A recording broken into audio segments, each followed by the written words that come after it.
In heavy metal's darkest corridors, one name echoed with both worship and wrath.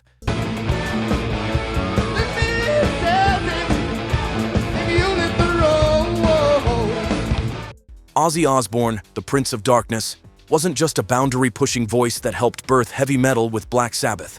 He was also a lightning rod for controversy, igniting feuds across his decades-long career. They always say things that I later regret, you know, like people now people say to me, oh, is there going to be a reformation of the original Black Sabbath? I go. The Birmingham native behind anthems like Crazy Train and Mr. Crowley was famous for unpredictable behavior that rubbed major artists the wrong way. "I'm not a rock star, I'm a rock and roll star," Ozzy once told Kerrang. And there's a difference. That difference created enemies fast. From backstage blow-ups to public musical attacks, Ozzy's clashes reveal more than ego. They expose deeper battles over authenticity, showmanship, and what metal should stand for. Some wars played out in headlines, others burned behind studio doors. All of them scarred heavy music forever. Now we count down the 6 artists who turned Ozzy's career into metal's most brutal rivalries. At number 6 on our countdown is a name that might shock metal purists: Ronnie James Dio.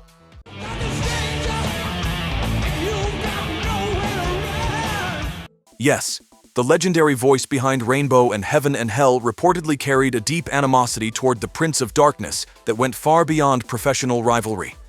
The tension began when Dio replaced Ozzy in Black Sabbath in 1979. Happy really with the direction that the music was going in. We started the band with a concept in mind, and that concept got lost along the way. According to music journalist Malcolm Dome, Dio privately told close associates that Ozzy was a clown who stumbled into greatness and that his theatrical antics eclipsed what metal was supposed to represent. The remark raced through industry circles faster than news of Ozzy's latest outrageous stunt. What bothered Dio wasn't only Ozzy's showmanship, but what it stood for. While Dio built elaborate fantasy worlds and showcased technical vocal mastery, Ozzy found huge success with what Dio reportedly called shock value over substance performances, driven by controversy instead of musical merit. "There's entertainers, and there's musicians," Dio told a German magazine in 1983 without naming names, though insiders said the shot was aimed straight at Ozzy. Some people confuse the two. The rivalry peaked during the metal wars of the 1980s. At a backstage meet and greet in 1985, witnesses said Dio deliberately snubbed Ozzy, turning away and muttering about real metal versus cartoon metal. Dio never softened his stance, later telling Metal Hammer that some performers had turned metal into a circus act. Whether naming Ozzy or not, Dio stood for the opposite of the Ozzy approach: dignity over debauchery, mythology over madness, artistry over anarchy. At number 5 is Phil Anselmo, the volatile frontman of Panta, who reportedly saw Ozzy as a relic from metal's embarrassing past. "Are you talking to me?" "No way, you bunker." The bad blood between these heavy music titans ran deeper than most fans ever knew. The clash sparked in the early 1990s, when Panta was pioneering groove metal while Ozzy was entering what many saw as a creative decline. Extremely laid-back, mellow, yet semi-popular Black Sabbath song. According to Metal Hammer journalist Jeff Barton, Anselmo privately called Ozzy someone riding on decades-old glory during a 1994 interview that never ran. What angered Anselmo wasn't only Ozzy's music, but his continued dominance in a scene Panta believed they were reinventing. While Anselmo pushed metal into heavier, more aggressive ground, Ozzy kept filling arenas with what Anselmo reportedly labeled nostalgia metal for people who stopped discovering new music in 1975. "Metal needs to evolve, or it dies," Anselmo told Revolver in 1996 without naming names, though insiders knew the shots were aimed at acts like Ozzy. Some people are content living in the past. The tension blew up backstage at a 1995 festival where both bands played. Witnesses say Anselmo refused to acknowledge Ozzy when introduced, stating loud enough for others to hear, "I don't shake hands with people who've turned metal into a joke." Despite Ozzy's later attempts to close the gap, Anselmo never shifted. Even after Ozzy's final tours were announced, Anselmo's public tone stayed cold, referring to him only as a performer from another era.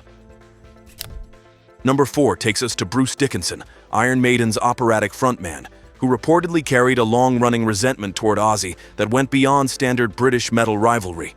The air raid siren himself had choice words for the Prince of Darkness that never made it into polite interviews. I think you get more satisfaction playing the songs live than you do playing them in the studio, because... The feud began in the early 1980s, as both acts fought for dominance in the British metal scene. According to Kerrang founder Jeff Barton, Dickinson once told a small circle of journalists that Ozzy was more P.T. Barnum than Robert Plant, and that his success proved theatrics could beat talent with the right marketing machine behind it. What frustrated Dickinson wasn't only Ozzy's style, but what it signaled for metal's future. While Iron Maiden built complex stories and showcased musical virtuosity, Ozzy was scoring massive commercial wins with what Dickinson reportedly called shock rock, disguised as heavy metal. Real metal doesn't need gimmicks, Dickinson told a German radio station in 1983, stopping just short of naming Ozzy directly. It should stand on musical merit, not on how many dead animals you can mutilate on stage. The rivalry peaked during the tour wars of the 1980s. At a 1984 industry party, witnesses said Dickinson deliberately avoided photos with Ozzy, telling a photographer, "Some associations hurt your credibility as a serious musician." Despite Iron Maiden's huge success, Dickinson never softened his view.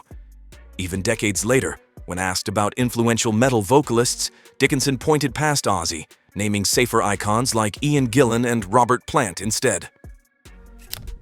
At number 3 is Dave Mustaine, Megadeth's fiery frontman, whose resentment toward Ozzy reportedly grew from a personal rejection that cut straight into his massive ego. The thrash metal pioneer never forgot what he saw as the ultimate disrespect from the Prince of Darkness. The clash started in the mid-1980s, when Mustaine was desperate to prove Megadeth's superiority over his former band, Metallica. According to Metal Force's editor Bernard Doe, Mustaine approached Ozzy's management about a possible collaboration or tour support slot, only to be dismissed without a second thought. Dave took it personally. A former Megadeth roadie later told Revolver he felt Ozzy looked down on thrash as inferior noise, and that drove him crazy.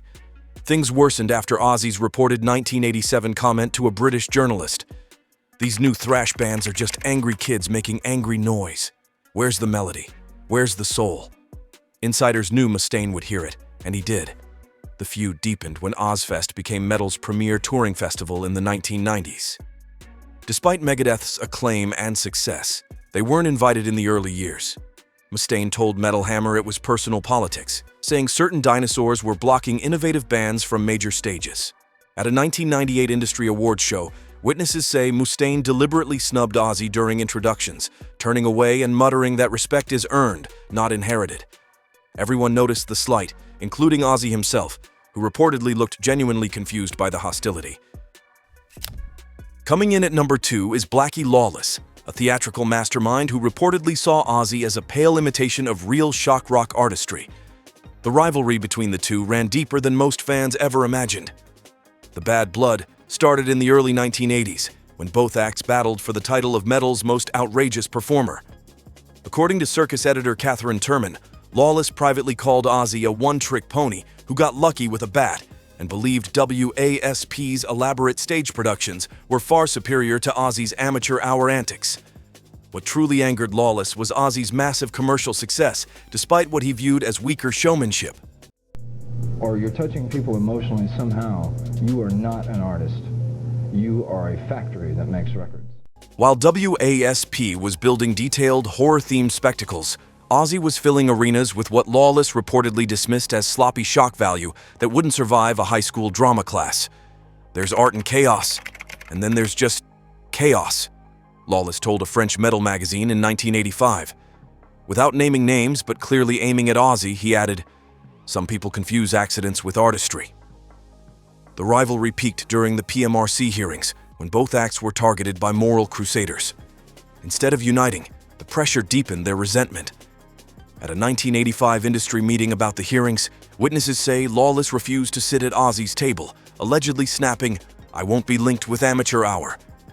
Even decades later, when asked about shock rock icons, Lawless skipped Ozzy entirely, praising Alice Cooper and others he considered more authentic. Taking the top spot is the most shocking name of all, Tony Iommi, Ozzy's own Black Sabbath guitarist and the architect behind the Prince of Darkness image. The bitterness between these former bandmates reportedly ran so deep that their public reunions felt like staged performances.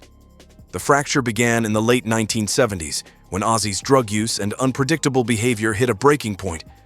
According to former Sabbath manager Patrick Mee Jr., Iommi privately told associates that Ozzy had become a liability posing as a frontman, and that his antics were eclipsing the band's musical legacy. I mean, Ozzy was at school in a younger year than me, with me, but I didn't really associate with him at school. What made this feud brutal was its personal nature. While other clashes here were professional rivalries, this one felt like family betrayal. Iommi believed Ozzy had abandoned their shared vision for cheap laughs and controversy, turning their dark musical art into what he called a traveling freak show. The resentment ran so deep their reunions were driven by money, not forgiveness. At a 1997 rehearsal, witnesses said Iommi barely spoke to Ozzy beyond musical directions, treating him like a hired vocalist, not a partner. Even at their Rock and Roll Hall of Fame induction, experts saw visible tension. Iommi's speech skipped Ozzy's role and focused on the band's legacy, sting of being hated by the man who built your legend. Those were Ozzy's wildest rivalries. Which shocked you most? Drop a comment, hit subscribe, and stay tuned for backstage secrets.